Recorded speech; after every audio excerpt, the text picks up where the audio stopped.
Atkins. Well, I don't believe it will be like the past because I believe in continuing evolution. I believe that the universe is expanding and therefore the universe will, in the future, will not be like the universe in the past. I also believe, but at a deeper level, if I could respond there, on the cogency and continuity of physical law, because physical laws are commentaries on the behavior of matter and of radiation and whatever else you want to include. And so I see, because matter and radiation don't change their character, physical laws do not change their character. I see the universe evolving into the future, changing as it goes, but the physical laws that underlie the universe will not change. A question for Dr. Do I Craig? get a counter response or not? Ahead, sure. Okay. I don't think Dr. Atkins perceived the force of the question. The point of the question is that this assumption that the laws of nature remain constant into the future is precisely that. It is an unprovable assumption, which shows again that you cannot justify science scientifically. You have to begin with certain assumptions. That's what nonsense. That we can't believe that that laws remain constant. We only have to look at a distant star, a distant galaxy, where we're actually looking at the physics of 10 to the 14 years ago. I think the point is you can't justify inductive reasoning by means... I think we have to interrupt this, or yes, it's you're both so empirical interesting. observation. We could do this all night long. So let's have the next question is for Dr. Craig, am I correct? That's correct. Yes. And it would be terrible if we never got to my question. I'm Ed Buckner from the Atlanta Free Thought Society. Dr. Craig, if you insist that objective moral values really exist, explain why Christians have never been able to agree on what they are from one sect to another, from one historical era to another, from one issue, and you mentioned one tonight, torture, slavery, abortion, genocide, and so forth, to another. And if your answer is just that man is sinful, then are you admitting that, in fact, objective morality is not available to humankind? I'm not saying that because there are objective moral values that all moral decisions are easy, or that there aren't areas of gray in which there might be moral disagreement.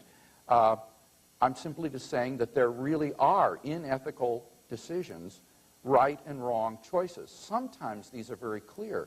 I think every one of us would agree that to torture a child for fun is morally wrong.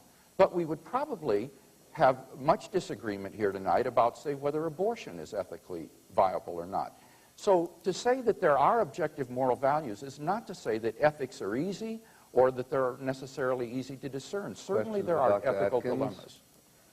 A question for yes, a question for Dr. Atkins. Go ahead. This question is rather simple and it may be rhetorical.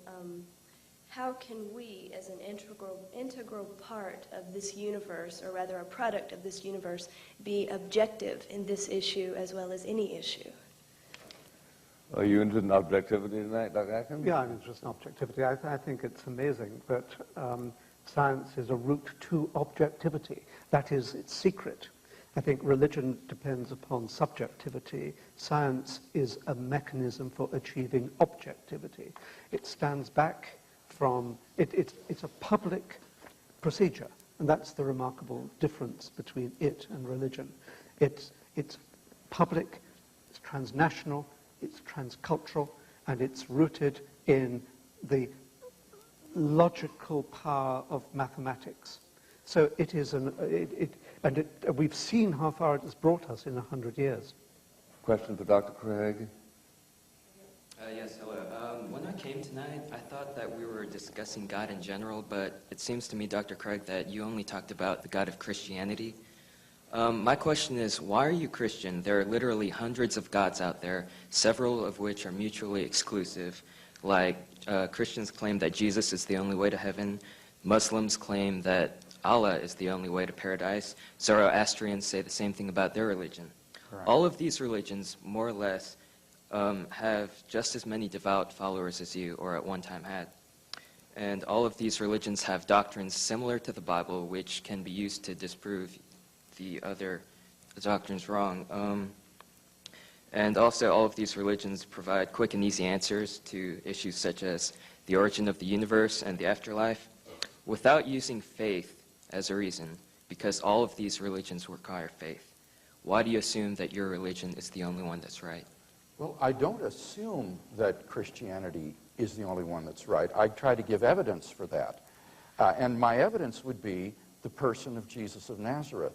When you look at the personal claims that Jesus of Nazareth made to be the revelation of God the Father, the only revelation of God to mankind, and he authenticated this by his resurrection from the dead, these are historical claims that can be investigated using the ordinary tools of historiography and ancient history. Just and as when they you can for Muhammad.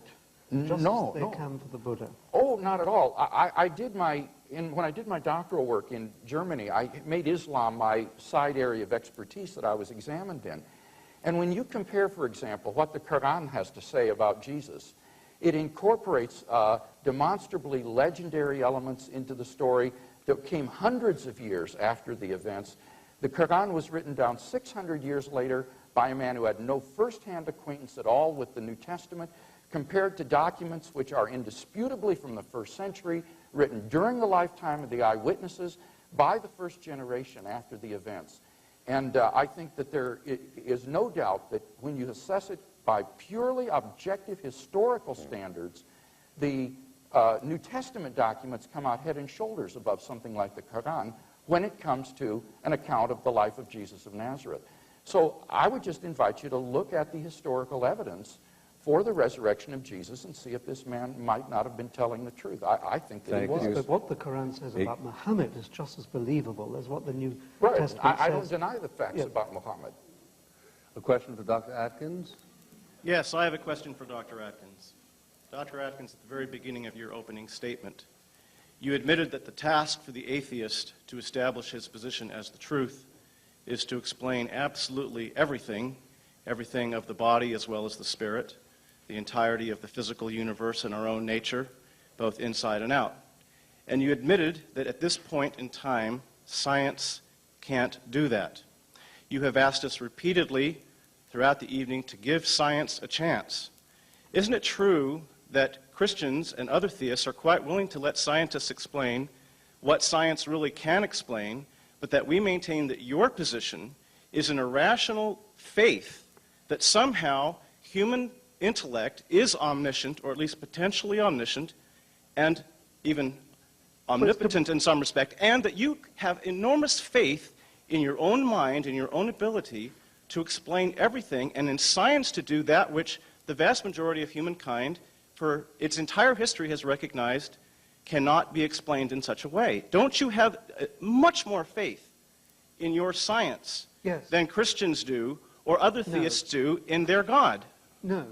I think you have more faith in your God than I have in my...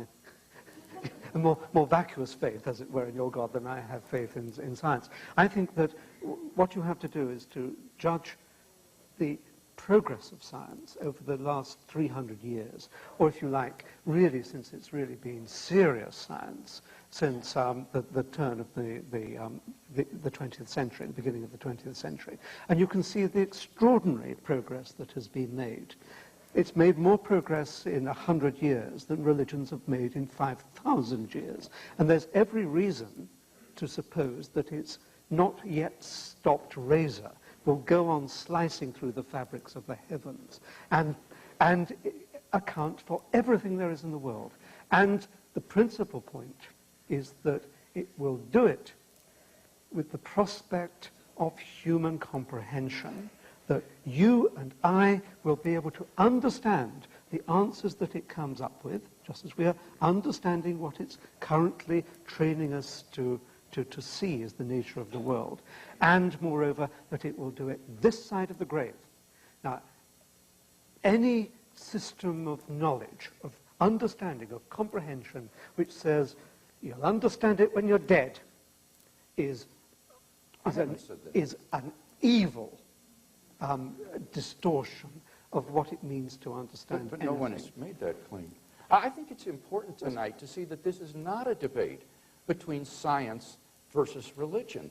I'm excited about scientific progress, as are you, because But you misuse it's been it. during this century that we've discovered things like the origin of the universe, the fine-tuning of the initial conditions of the universe for intelligent life. It seems to me that it is the very progress of science which is pointed toward God. We have two questions backed up here. Dr. Craig, I take exception with your first cause leap of reason from the universe has a cause and therefore that cause is God. Where did you make that leap that the cause must be God? There could be a number of things we can't even conceive yet. Okay. I dealt with that in some detail in my first speech because I realized this would be a major issue dividing us tonight. I argued that the origin or the cause of the universe must be uncaused, timeless, changeless, immaterial, personal, and have an unimaginable power. And basically the reasoning behind that is because as the cause of space and time, this being cannot itself be in space and time. It must transcend them, and therefore must be changeless and immaterial, because anything in space and time is changing and physical.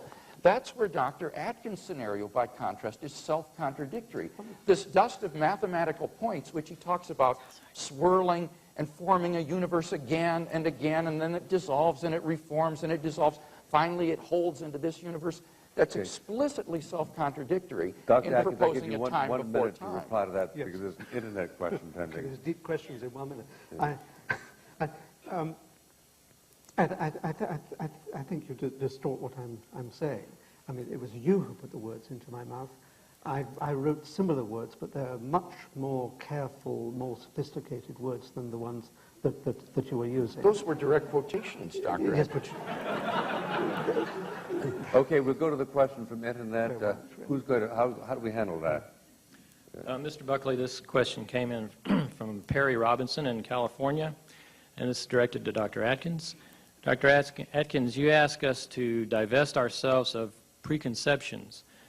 Does this include the epistemological preconditions of all rational thought? If so, how then does one proceed? If not, what criteria do you use to determine what preconceptions we should start with? Secondly, how is it possible to be epistemologically neutral? well, I think one doesn't divest oneself of rational thought.